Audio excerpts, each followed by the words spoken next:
ఇప్పుడు కీవర్డ్స్ అంటే ఏంటి? ఆల్రెడీ మీ అందరికి బేసిక్ సి లాంగ్వేజ్ నాలెడ్జ్ ఉంటే కీవర్డ్స్ గురించి అందరూ వినే ఉంటారు. సో కీవర్డ్స్ అంటే ఏంటి? The system predefined or reserved words are called keywords.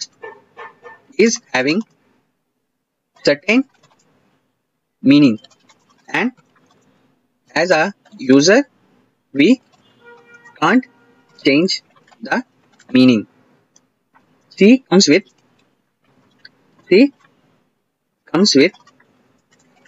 32 keywords. So ఇప్పుడు the system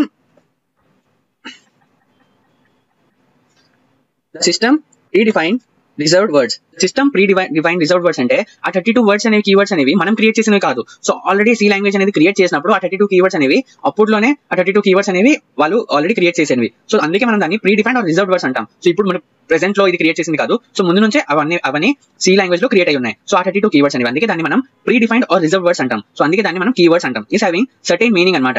అందుకే మనం దాన్ని కీవర్డ్స్ అంటాం. So as a user, so already create ముందు నుంచి అయ్యింది, మనం దానిలో ఏం చేంజ్ అనేది చేయలేమన్నమాట. So as a user we can't change the meaning.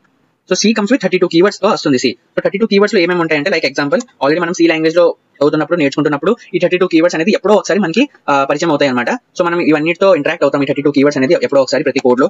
Auto అనేది ఒక keyword, and break, next continue, constant, character, case, do, double, default, else, enum, extreme, sir, float,